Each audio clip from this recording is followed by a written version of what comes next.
Welcome to Smart Cherry's Thoughts. This is Sai from India.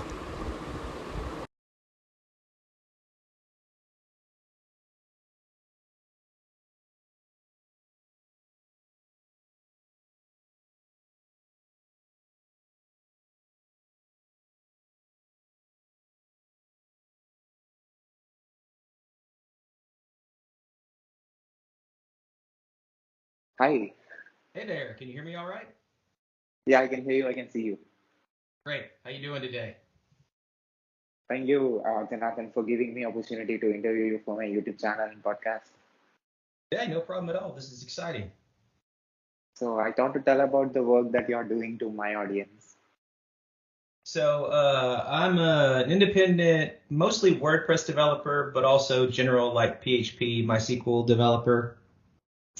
And so I've just started venturing out into trying to make my own SaaS products and release that online. And as part of that, have started trying to grow like a Twitter audience to just build in public and talk about what I'm building and hopefully have folks interested when I'm, releasing things. And I just released my first little SaaS application.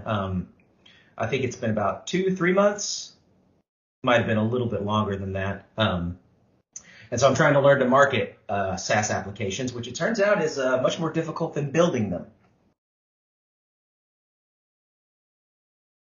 So you're a WordPress pro and independent web developer. Yeah, independent web developer specializing in WordPress. And with WordPress, I do everything from like bug fixes to custom plugins to custom themes. I do a lot of especially over the last few years like hosting projects, infrastructure projects where somebody needs something other than just the standard $15 hosting package that you're going to get online. Need something more specialized. So I've developed a subspecialty in like setting up high performance, like scalable WordPress applications, mostly on DigitalOcean. That's my favorite platform. I know a lot of folks love AWS, but every time I look at that AWS management panel, I just start to cry. It's it's so overkill for most of what I need to do, but DigitalOcean has a lot of that power without all of the complication. So your SaaS site. Yeah, it's called noexpire.domains. That's where you can find it, noexpire.domains. And it's a ridiculously simple idea. And it's one that I got because of the number of times that clients that I work for have called me in a panic saying, our website's down, our website's down. And of course, the first thing that I would do is go and check the server, right? Gee, there must be something wrong with the server. And a lot of times what happens is the server's fine. The WordPress installation is fine, but they accidentally let their domain expire because somebody missed the renewal email, right? So a ton of domain registrars still, the only notification you get is going to be in your email inbox, and especially for like organizations, nobody knows who's monitoring that email address, right? Like if it's a big company, it's really easy to lose sight of who's getting the domain renewal notifications. So my little app, noexpire.domains, sign up and you enter any domain that you want to track. I think the limit right now is 50 domains for the $25 annual fee. You enter any domains that you want to track, regardless of whether or not you own them, regardless of whether or not you have like login information for the registrar. You just enter the domain, and then it uses the public whois data to track the expiration date. And if your domain gets within 30 days of the expiration date, it just sends you a text message. And so you can enter up to 2 different phone numbers to get notifications. And the idea being that like organizations or agencies, or even just people who have a lot of domains and want to make sure they don't lose any of their digital real estate, can have backup notifications to make sure that nothing ever expires and they don't lose anything or have any downtime. So what are your experiences that made you to start this? So with the SaaS specifically, it was really like just scratching my own itch, just to avoid. I mean, I use it for all my clients now. I just set up everybody who's like got me on retainer who anyone I have a regular like working relationship with. I add all of their domains to that tracking system so that I'll get a text if their domain's about to expire. And then that's just added value that I can give to my clients by calling them and being like, hey, your domain's got 10, 15 days left or whatever. You need to get in there and renew it. Of course, a lot of times in organizations, people don't even remember like what the login information is for the registrar. So I can give them a heads up and enough time to find all that and make sure it doesn't expire. So that was what it was born out of. And then I thought, well, if it's useful to me, maybe it'll be useful to others as well. I can see you're providing so many services through other site of yours. Yeah, so my consultancy business is called Oddjar, and that's at oddjar.com. And that sort of lists all the WordPress services that I provide for people. Lately, I've been building up the retainer side of it. So I offer these like monthly plans for people who know that they're going to need some WordPress help, some web help every month. And so I like base that on a certain block of hours, how much time they sort of estimate that they'll need every month. And on those, I do everything from, regular updates to making sure there's an offsite backup in place. It's amazing how many people still don't have, running very successful web businesses where the website is the crux of like all their income. And the only backup they have is the one that their host theoretically does.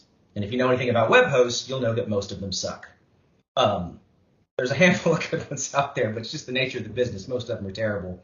And a lot of people trust that the web host is going to have a backup when sometimes they don't. Or if they do, it's not a recent one. So again, everything from those backups to updates and then whatever sort of custom help that they need. And a lot of that will involve just whatever the specific client needs, but it could include like building automations through Zapier to connect different services, to move data around. Sometimes it's like extending adding a quick plugin extension or, a custom post type, all that kind of WordPress goodness. So how many years of web development experience and experience in WordPress you have? That's a good question. I got into it. I want to say I started web development specifically around 2001. So yeah, it's actually been a long time now, hasn't it? Suddenly I feel old. But I think I started around 2001, and at the time I was a newspaper reporter. And this was back when newspapers still thought the internet was just going to magically go away one day, or that they could more or less ignore it, certainly sideline it. But I was a newspaper reporter, and I was sitting in the newsroom one day, and like the managing editor or one of the controlling editors walked through and literally said something like, "Does anyone have any interest in like doing our website?" And I raised my hand. And so that's how I got started. That was the first site I rebuilt, was this newspaper website. And started working with WordPress pretty quickly thereafter. Moved over. I think the first system I ever worked with was Movable Type. Do you know Movable Type? It's kind of fallen off the radar, but it used to be like this hugely popular blogging thing, And then I moved over to WordPress after that, and then got into like custom PHP stuff, and haven't looked back since. So you can do anything in WordPress. Yeah, and I think that's something like a lot of people. WordPress is in this really interesting space right now, I think, because for the longest time it was known as a blogging platform, and you can still, of course, set up a blog with WordPress. But if all you want is a really simple blog, a very simple blog, I think there are actually better alternatives than WordPress now. Like if you wanted a really simple blog, I would probably look at something like Ghost first, or one of those static blog generators.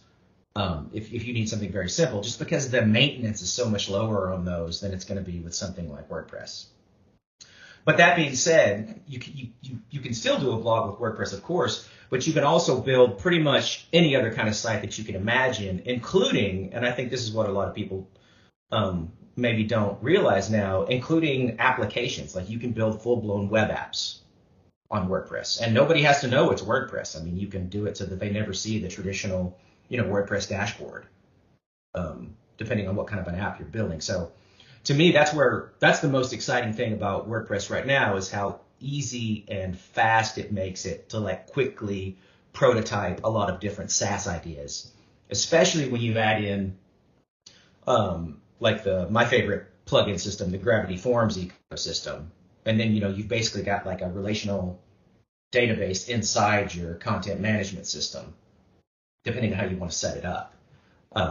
So that to me is the most exciting thing going around WordPress right now. I mean, there's also some controversy with the introduction. WordPress a few years ago moved over to the block editor, and then a lot of people, myself included, felt that was like rushed out, like kind of rushed into the core before it was ready, that block editing system. I think now, though, it's very mature and very usable. But of course, now that they got that usable, they're pushing full site editing with the same sort of speed and throwing that into the core as they did with the block system. And now there's like 3 different ways to make WordPress themes. So a lot to keep up with. But it's still a very powerful, very capable system. And it's fed my family for going on 15 years now. So I've got mostly only good things to say about it. So with how many website hosting platforms you worked with? So over the last like 10 years, I think I've worked with almost all of them. I mean, I've just in terms of, when I started out, I did a lot of like small projects and bug fixes. That was kind of my specialty right when I got started. And when I was looking for clients, like back in those early days, WordPress had like a board, a message board where people could post and say, hey, I need help with this. And I would just shoot them an email, let them know about my experience, and tell them I think I can solve this for X amount of dollars. And if I can't, don't pay. So that's how I got started. And then I got a lot of experience in like fixing small bugs. And the good thing about that was I got very familiar with like, what's the way to put this? I got familiar with the crankier side of WordPress development. I mean, I got familiar with the sort of cranky little bugs that you tended to find, especially in the old days of WordPress. But I also got familiar with, to your original question, just a huge range of web hosts, GoDaddy, Bluehost, WP Engine, Kinsta, Media Temple. I'm sure I'm forgetting, a million of them, but because there are all sorts of little hosting companies out there. These days, whenever I can, I try to get people set up on like a DigitalOcean virtual private server. I think DigitalOcean calls them droplets instead of VPSs, but it's the same thing, little virtual machine. That's my favorite hosting environment for WordPress, because the difficulty with going with other kinds of WordPress hosts, I think they all call themselves managed hosting now, which sort of makes the word managed meaningless given the way some of them perform. But the difficult thing typically when you're dealing with a cheap or inexpensive WordPress host is they all have a very aggressive caching system in place, right? Which is fine if all you're doing is like a simple blog or a simple brochure site. But anytime you have a site that needs pages not to be cached, if you're going to build like a web app with WordPress, you can't have caching all over the place. It's going to screw up the experience, depending. Then all of those hosts and all of those very aggressive yet slightly different caching systems can cause all kinds of problems. So I fight with those a lot and work with those a lot and help clients find the right host depending on their site's needs, because there's no one right host for WordPress anymore. It depends on your use case and what your site needs to do. Do you have idea how many websites in the internet are built on WordPress? Oh, I forget the number. I think the last stat I heard was like almost 40%, I think. That might not be a recent number, but it's been the biggest CMS in the world for years now. And I think there was some consternation and worry in the WordPress community because I believe the most recent numbers that came out for WordPress use went down for the first time since they've been tracking it. WordPress use was going up and up and up and up and up. And I think the most recent numbers from earlier this year, it was just slightly down. And so there was a lot of worry over whether that was like starting a trend where people were moving off of WordPress. But I think most of that is over. I think most of that worry is overblown. It's a huge number of sites powered by WordPress on the internet. So for anyone who's looking to get into freelance web development, web design, I think I'm not saying that WordPress is the only way to do it, but I think the question you have to ask yourself when you're starting out is like, why not WordPress? Just because it is so flexible. You worked with AWS? Work with what? AWS? Yeah, so I use AWS, but only for specific things. So I use S3 as an extra backup. I like to keep 2 backups of all of my servers and all of my client servers.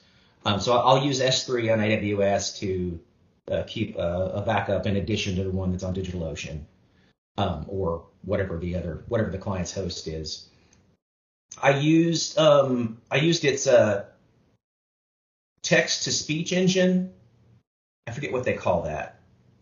What Amazon calls their text-to-speech engine, but I use that a little bit. So I've used AWS for like specific use cases, but I don't use it sort of broadly in the way that a lot of people do, where it runs everything. And I know it's very powerful and good for all sorts of things. It's just that number one, every time I open that administration panel, I feel like I lose 3 years of my life trying to find what I'm looking for in AWS. And number two, really for what I'm doing and for most of the time for the applications that I'm building and like the scale that's needed for the sites that I'm building, AWS is overkill, I feel like. But yeah, if you're going to spin up the next Instagram, absolutely, you should use AWS. I don't know why you'd use anything else. So what services that you provide? Pardon? What services you provide? So there's the WordPress services, and then I also do some custom PHP MySQL apps, simple database stuff. I've also built larger applications using Laravel, that framework with PHP. Interestingly enough, the guy who created Laravel lives in the same state as I do, in Arkansas, here in the U.S., which is strange because no one lives in Arkansas. Do you have any project that in your mind that you like, that you built? Like other projects or projects that I've built, like other people's projects? Your projects. I mean, you building other people's projects. Oh yeah, so my favorite types of sites to work on are news publications, just because that's where I started out as a journalist, so that always has a soft place in my heart. And as somebody who started out as a journalist, it's been just horrifying and absurd to watch how determined, especially in the early years, publications were how eager they were to basically commit suicide by ignoring the internet or trying to outsource it or hoping it would go away. So I love working with that new generation of online publications, especially the indie ones, who are like breaking new ground and finding new ways to reinvent like responsible local journalism online. So I've got some clients that I work for here in Arkansas. There's a great one here in the city where I live, called the Fayetteville Flyer. So I've helped them as a developer on that site. There's another one called talkbusiness.net, Talk Business and Politics, and that's all like Arkansas local news. And I've helped them quite a bit. Years ago, I built a big student registration system for tutoring and supplemental instruction at a local university. I was really proud of that project. I used Laravel, and that was serving like thousands of students a semester. So that's probably the biggest scale project that I worked on, and that I was proud of how successful that was. What projects that you want to do? Want to do next? So I've got I'm working on another little SaaS right now application to make it easier for newsletter publishers to accept and schedule advertisements in their newsletters, to let a potential advertiser come, type their ad into a text box, pick a publication date, pay and submit all in one, and then give the newsletter publisher a nice calendar where they can see which slots are taken, which slots are still available, order their ads, and really just sort of take control of that part of their business so they don't have to think about it. There aren't many, if any, good solutions for that. So that's the next one that I'm hoping to roll out here in about 2-3 weeks. You are into web development from 2001, which is very long time. So what are the changes that you observed in WordPress? So, the biggest change both in WordPress and in development overall has just been watching JavaScript eat the world. The rise of JavaScript, which started as like this simple little thing, for some simple little page animations or something, and now is this compiled language that does everything from web apps to mobile apps to server-side stuff. And of course with WordPress and its move into the block system, JavaScript and React and have become even more important. So that's been the biggest change, I think, as like from a programming standpoint, and trying to basically keep up. The really annoying thing about JavaScript is just the number of frameworks that it's spawned. A programmer's favorite thing is to reinvent the wheel. The number of programmers, for instance, who have written their own blog engine just because, right? Because there weren't enough of them out there. There's only 1,000.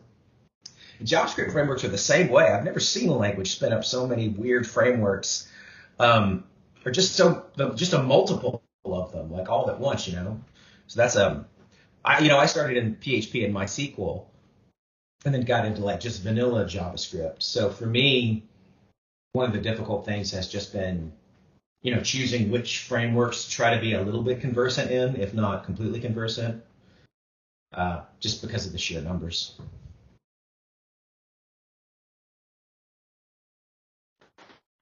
Remember how many websites that you built and worked on? That's a good question. I would guess hundreds at this point. Because again, especially in the beginning, I did do just a lot of like small fixes, for either running a database repair or cleaning up a hacked WordPress site, small fixes. So definitely, especially for WordPress, it's definitely in the hundreds at this point. So you also fix the plugins in the WordPress? Yeah, I do some custom plugin development. With WordPress, the best thing about it is all the plugins, and the worst thing about it is all the plugins. With a lot of times I'll wind up, looking for like plugin conflicts. A lot of the weird behavior that people will find on their WordPress sites that will just drive like a site owner crazy will often turn out to be two plugins that just aren't playing nice together, right? That's less common than it used to be, as like coding standards have gotten better, and like they're sort of in this established way now. There's sort of a right way to do plugins now. Not everybody follows it, but it's out there. So yeah, cleaning up plugin conflicts, and then I've also done written custom plugins to add like a specific feature for sites. I did one a couple of months ago.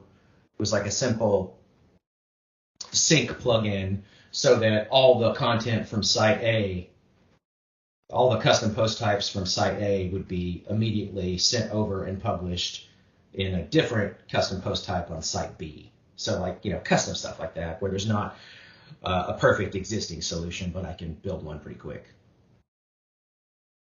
What technologies you know? My main ones are PHP, MySQL. Still a big fan of jQuery. I know that makes me old.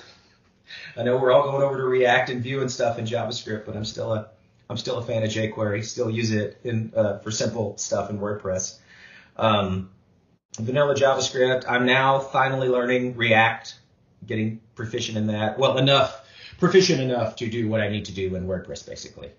And then Laravel, big fan of that project. Very handy with Zapier, which I love. I can't imagine what we all did before Zapier.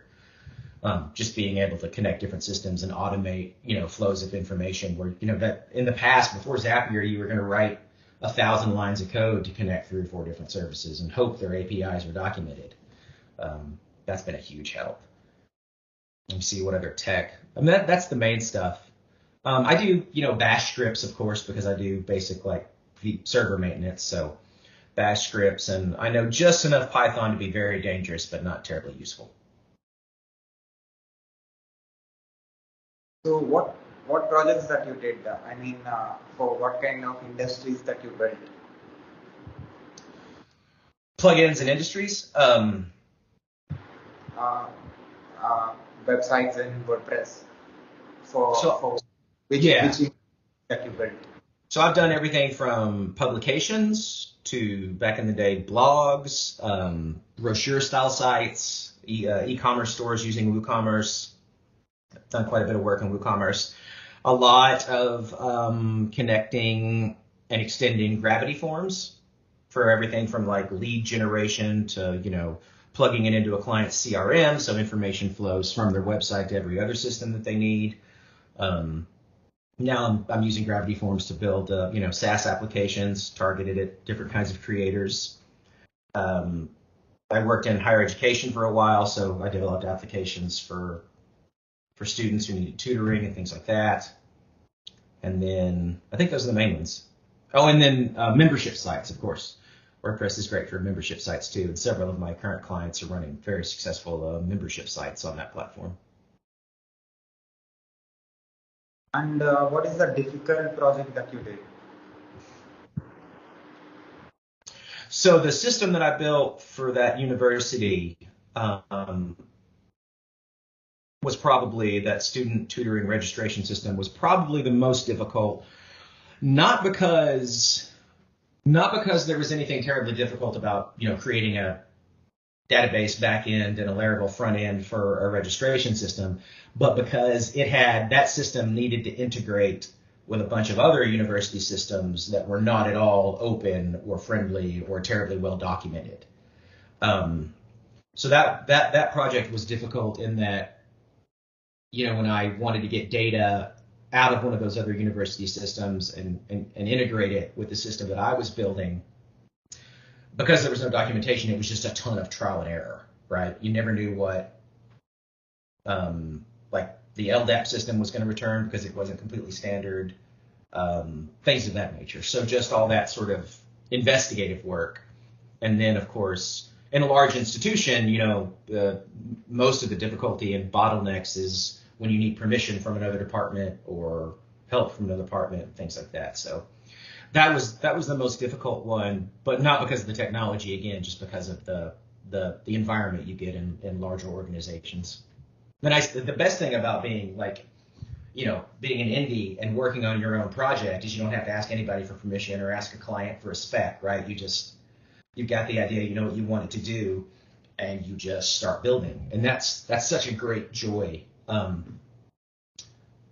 Especially when you've spent years building other people's ideas. So you like automation tools? Yeah, I love them. I know some programmers were sort of worried about them, maybe still are, in terms of the more automation tools, the less programmer time you're going to need. But in my experience, it's not like the demand for programmers has gone down at all in the last 20 years, right? It's only gone up. So yeah, anything I could automate for myself, for a client, anything that stops a human being from having to do something boring and rote, I would absolutely prefer to automate. Yeah. And no code tools. Oh yeah, I love those too. I've made it a point the last year or so to really look around, because I've been in the WordPress ecosystem for so long, right? Or Laravel and PHP specifically for so long. I made it a point to really look around and see what other kinds of website builders were out there, especially no-code tools. So and I'm super impressed with what some people have built out there in that arena. Carrd, CARRD.co is this amazing website builder. It's probably the best value for the money you can find if you just need a one-page website. And a lot of businesses starting out, like a one-page website is all you need, or a lot of projects to start out. A one-page website is fine.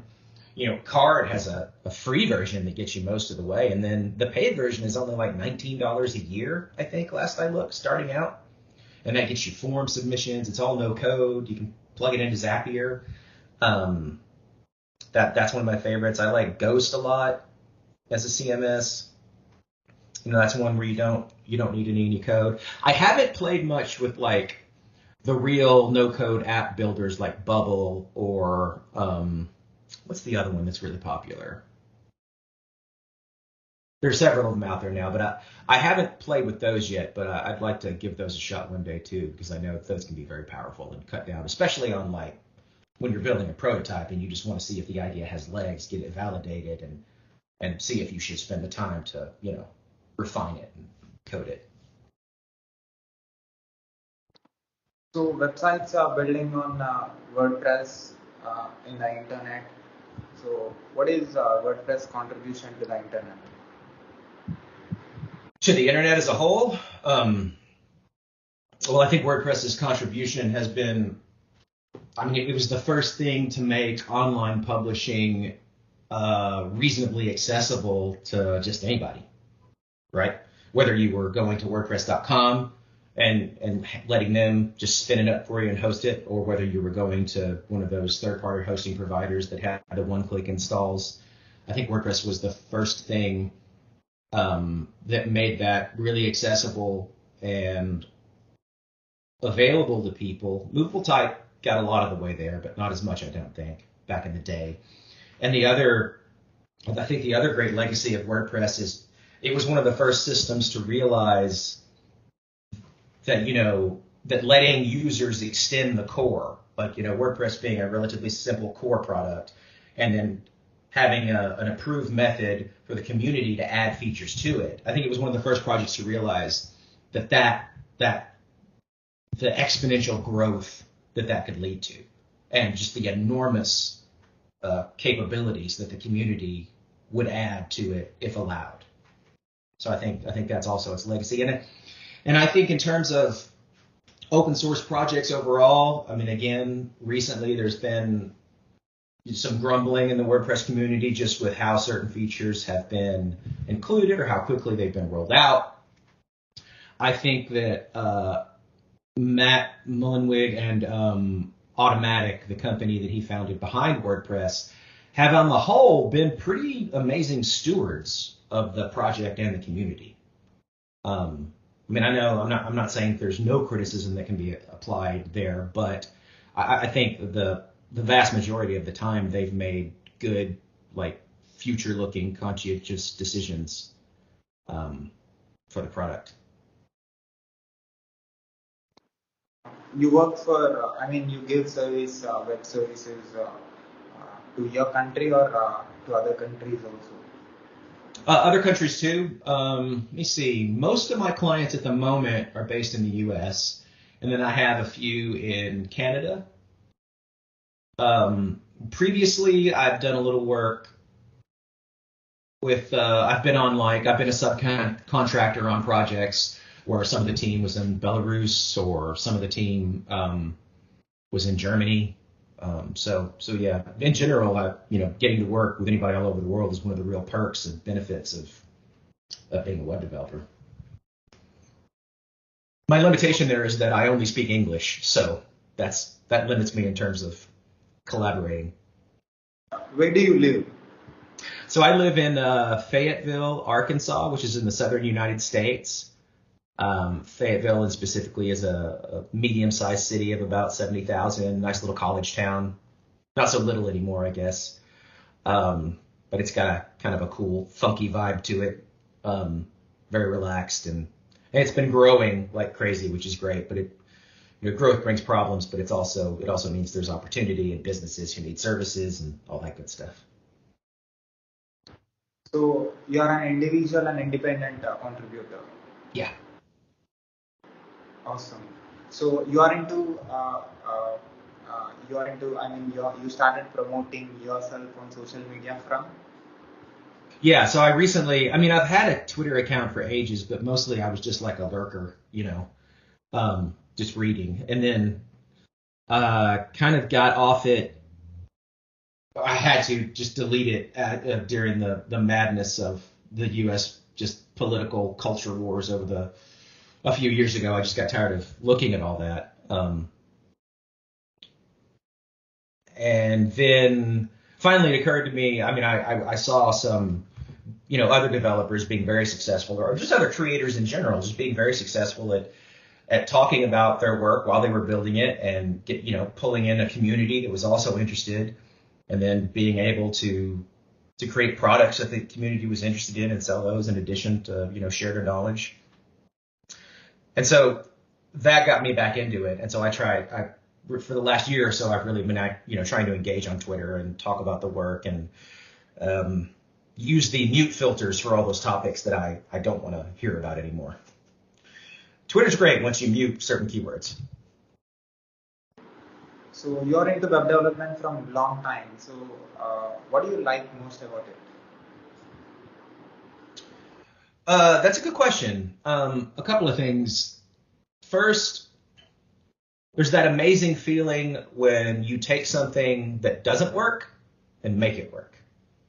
And there's a lot of frustration that leads up to that point. I think actually the most important skill for a developer is just being able to not throw your laptop out the window when you've been, banging on something for 4 hours and it's still broken. But when you finally click it, right, and you take a system that did not work, and because of your efforts now it does work, that's a great feeling. Being able to,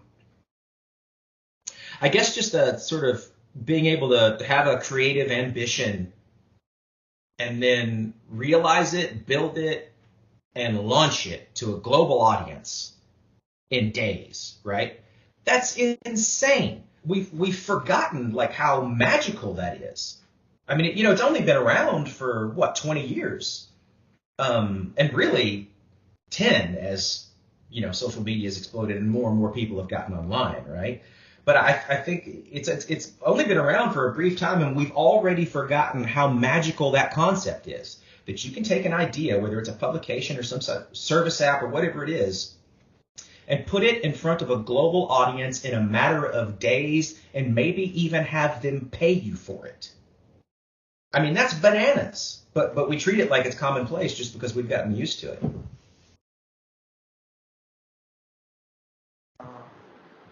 As a web developer working for your country, how is that, and working for other countries as a web developer, how is that? What is the difference that you experience? I don't really notice much of a difference. Again, the only issue I've ever run into is a language barrier.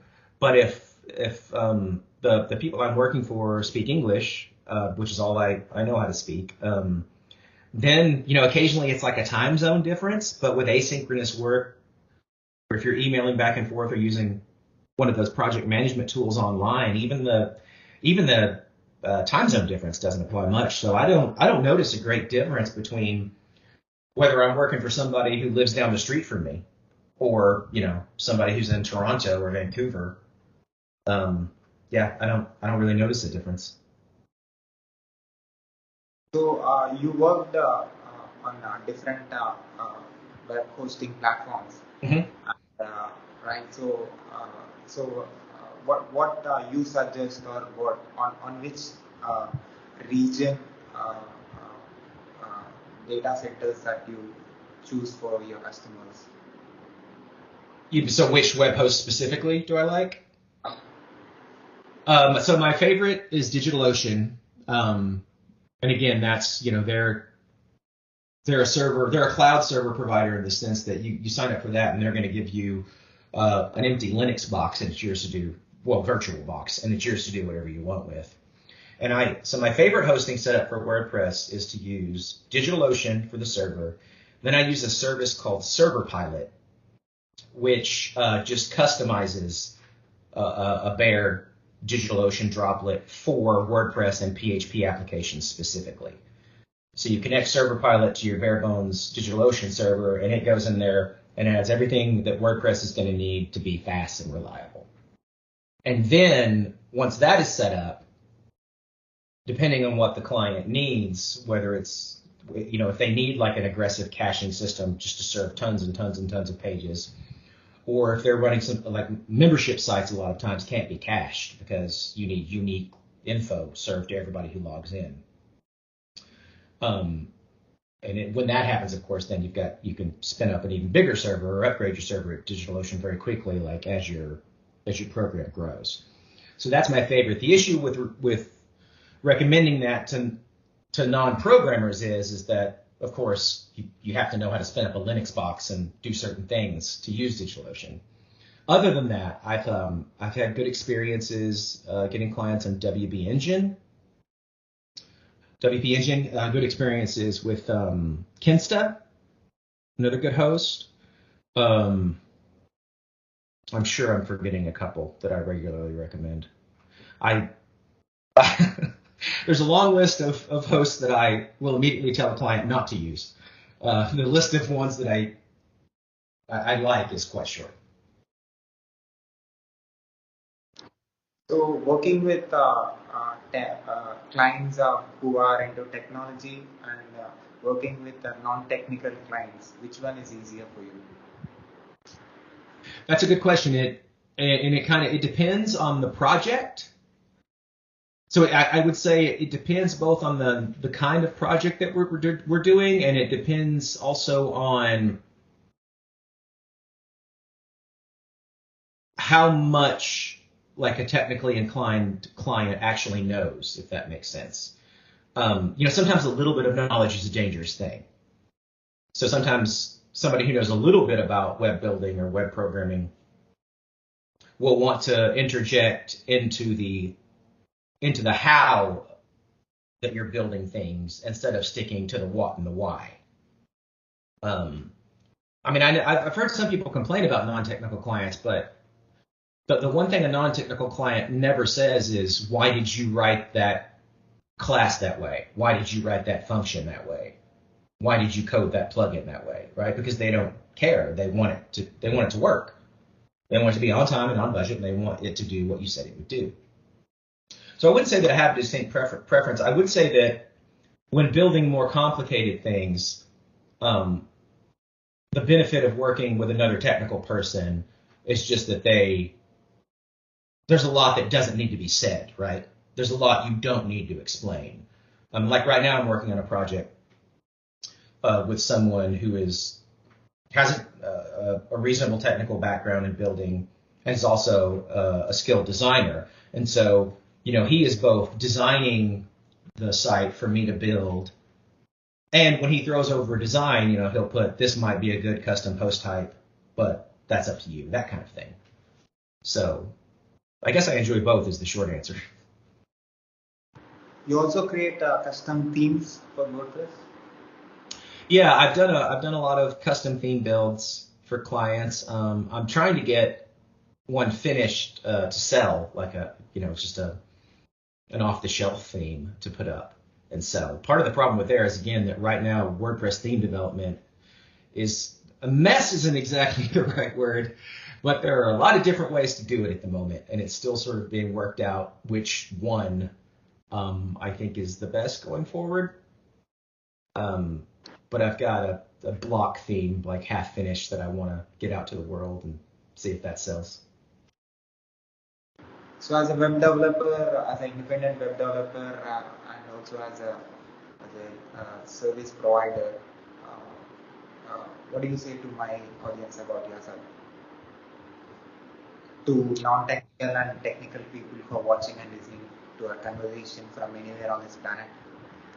Oh, sure. I would say, if you're hearing FUD about WordPress, fear, uncertainty, and doubt, don't worry about it. It's not going anywhere. It's a strong platform. It's going to be around for a long time. It's incredibly flexible. In terms of my own services, particularly for anyone looking for regular monthly help, if you've got a going project, if you've been frustrated with just knowing who to call. My monthly clients that I have right now have consistently said that the best thing about my service is that they don't have to worry about who to call when something goes wrong. because, they sign up for me with the monthly thing. They know I'm always going to be there. And I would also say, one of the real difficulties, especially if like you're a non-technical person, you want a website built, a web app built, particularly in the WordPress space, is that the term WordPress developer means such a huge variety of things. I mean, there are people who would call themselves a WordPress developer just simply because they know how to install like a custom fields plugin and a page building plugin, right? And you can get a long way with that. I mean, I'm not knocking that level of knowledge. But then you've got somebody who calls themselves a WordPress developer, who builds these incredibly advanced and complicated plugins using both PHP and React, from scratch.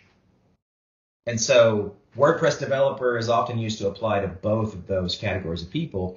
And so I think one of the difficulties for non-technical clients is understanding what kind of developer their project actually needs when they go looking for somebody. So, at last, what is your observation about my questioning in this conversation, and also about your observation about my videos on YouTube? Well, I think it's great. You got this huge variety of people you've talked to. So that was really cool. When I looked at there, I was surprised. You got like a variety of people doing a variety of different things. I think it's great.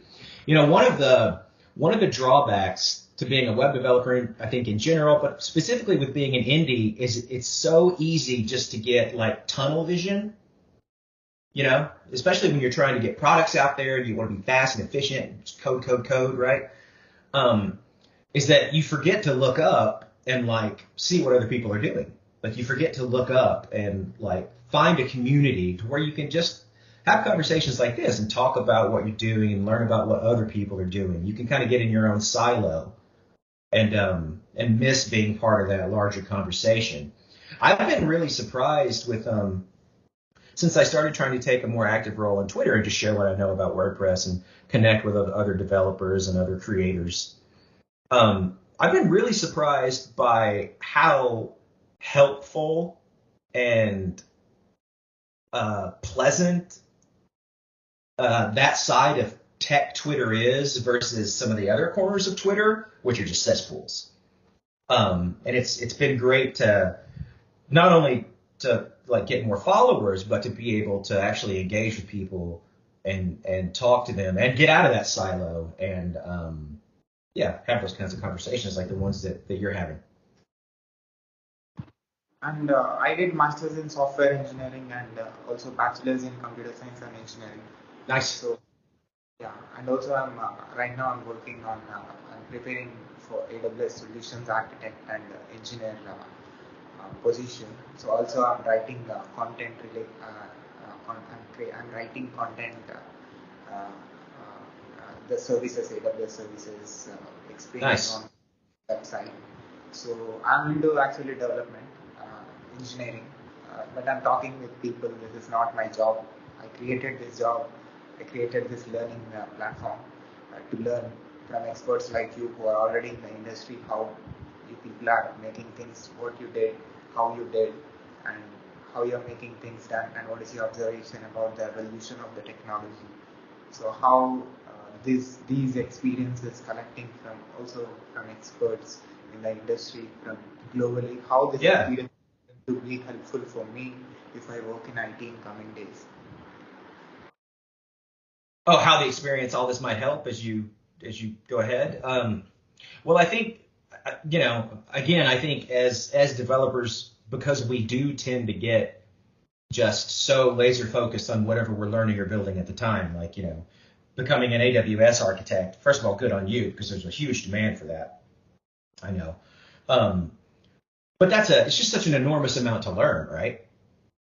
So you get sort of laser focused on that. So I think the great benefit, of you talking to other people as you get started is you're going to start with a sense of the whole picture, right? Because it's so easy when you're getting started, you're so focused on whatever your chosen stack is and advancing in that and either getting jobs or building a client base that you don't really have a side of the larger picture. And I think a side of that larger picture is really helpful, not just as you choose what to learn, but like as you make career decisions and as you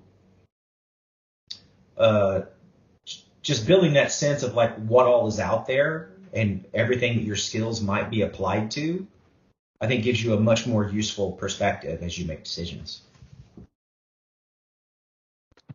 I'll put your web links on the screen as well as in the description of this video.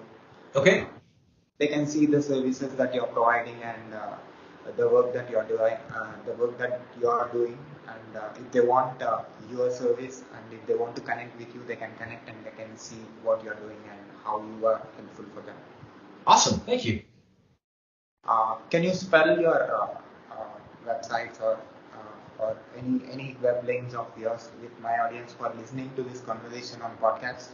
Yeah, sure. So my first little SaaS project for getting domain reminders is noexpire.domains. So it's NOEXP as in pop IRE.domains. And then my WordPress consultancy is called Oddjar, and that's OD as in dog, D as in dog, JAR.com. Those are my main two. If this is completely off topic for tech, but my little passion project is a podcast where my buddy and I talk about scary movies, horror movies. And you can find that at welladjusted.show. And it's Well Adjusted on all the major podcast networks. If you search for Well Adjusted, you'll find us if you like scary movies. So can I put this video on my YouTube channel with your permission? Of course. And also, can I put this audio and video clip on my podcast, website, internet, social media, everywhere with your permission? Absolutely. Thank you, Jonathan, for your valuable time and spending your valuable words on my show. Thank you. This is very cool. Thanks for reaching out and for providing this to the community. Thank you, sir. Thanks, man. Bye.